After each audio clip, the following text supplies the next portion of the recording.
Now let's take a look at both of these knives under 10 times magnification just to really see the difference up close. Let's start with the brand new knife first. Alright, so here's our brand new knife. You can see there's a big primary bevel on there. There is no secondary bevel. But what we're looking for is the crispness of the cutting edge up at the top there. Looks really good even under 10 times magnification.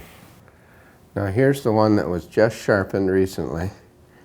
And yeah, like I said, it's pretty hard to call that a sharp knife. I do not want to cut wood with that right now. Look at all those filings just hanging off the tip.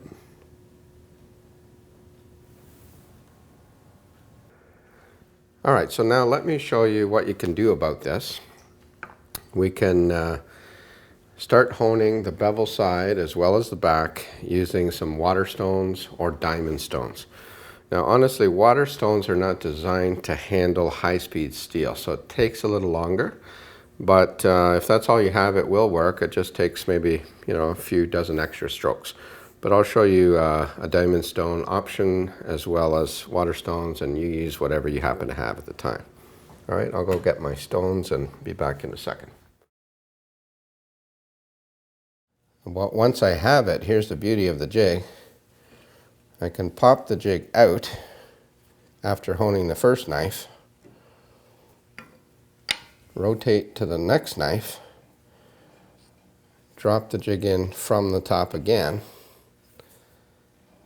and that cutter head will be locked exactly in the same position for each knife as I go around. Okay, if I had to release the lock on the infeed bed every time, it would be hard to get back exactly in the same spot.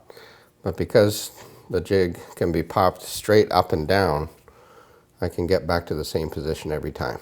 Okay, so now the next question is, well, where do we want the knife to be in its rotation to get the lowest possible secondary bevel?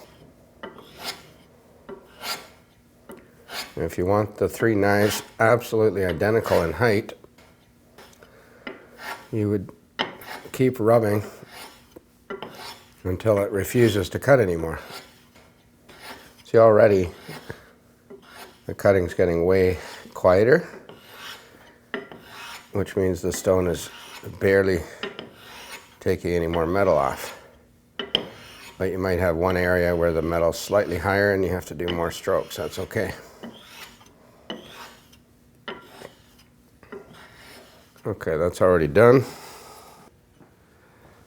I'm going to do a little bit of 8,000 grit just for fun.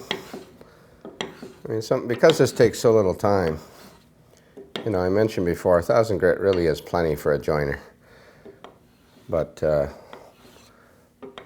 I've played around with it a little, just do a little 4,000, a little 8,000, like literally just for a few strokes each. And the wood comes out, glassy smooth. It's for such a small amount of time. Sometimes it's worth something like that just to make you feel better. Deburr the back with the slipstone. Blow out any stray bits of stone that have gotten cut off by the knife, or vacuum it up. And ready for the third knife. Now I've used this technique on jointers of all kinds of different makes and models. 6-inch joiners, 8-inch, 12-inch, 16-inch, and so on. But also I've done it on jointers that are European and don't have a rabbiting ledge. So unfortunately this jig doesn't have anywhere to go, okay? And that includes things like European jointer planer combination machines where the knives are disposable. Okay, one is called the Tursa system, one's called the Wego system. Now, even though those models or those types of machines have disposable knives, they're quite expensive. So using this technique to hone them and get more use out of them is still very worthwhile, even though you can change the knives quickly with those machines. Now, here's what